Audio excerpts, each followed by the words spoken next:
নমস্কার বন্ধুরা, আমি রিঙ্কির পরিবারে আপনাদের সকলকে স্বাগত। অনেক দিন পর ভিডিও দিচ্ছি, তাই ভাবলাম একটু রান্নার ভিডিও দিই।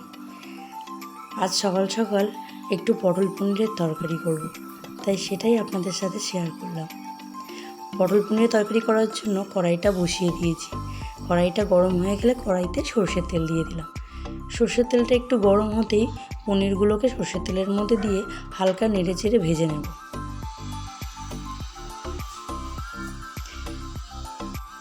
পনিরটা ভাজা হয়ে গেলে আমি পটল আর আলুগুলোকে ততক্ষণে একটু ধুয়ে রেডি করে নেব।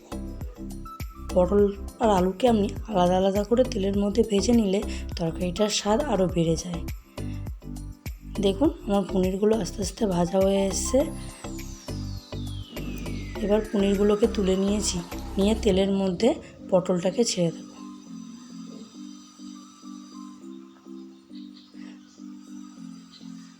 পটলগুলো ভাজা হয়ে এলে আস্তে আস্তে নুন আর হলুদ দিয়ে পটলটাকে ভালো করে ভেজে নেব।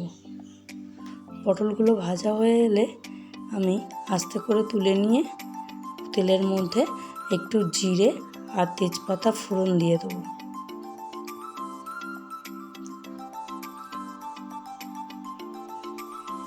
জিরে আর তেজপাতাটা একটু লাল লাল হয়ে এলে আলুগুলোকে তেলের মধ্যে ছেড়ে দেবো। আলুগুলো ভাজা হয়ে এলে সেই তেলের মধ্যে আমি একটু আদার পেস্ট দিয়ে দেবো। যেহেতু তরকারিটা আমি নিরামিষ করব, তাই কোনো রকম পেঁয়াজ বা রসুন ব্যবহার করব না। আদাটা একটু লাল লাল হয়ে এলে তার মধ্যে টমেটোগুলো ছেড়ে দিলাম। টমেটো একটু নাড়াচাড়া করার পর টমেটোগুলো যখন একটু মজে আসবে, তার মধ্যে কাঁচা লঙ্কা দিয়ে দেবো। এবার মশলা দেওয়ার পালা। জিরের গুঁড়ো, একটু ধনের গুঁড়ো, একটু লঙ্কার গুঁড়ো, এগুলো দিয়ে আলুটাকে ভালো করে কষে নেব। আলুটা একটু কষা হয়ে গেলে তার মধ্যে পটলগুলোকে ঢেলে দেব।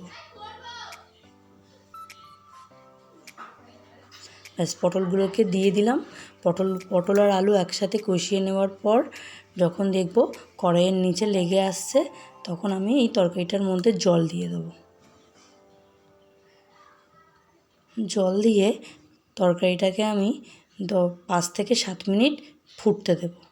তরকারিটা ফুটে উঠলে তারপর আমি তরকারিটার মধ্যে নুন মিষ্টি এগুলো একটু দেখে নিয়ে গরম মশলা ছড়িয়ে তরকারিটা নামিয়ে দেব।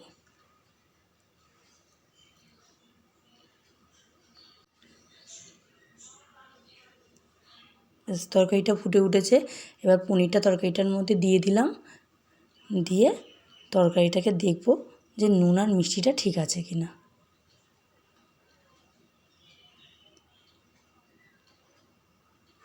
ব্যাস, এবার গরম মশলা ছড়িয়ে তরকারিটা নামিয়ে নেওয়ার পালা। চটজলদি হয়ে গেল আমার পনির আলুর তরকারি।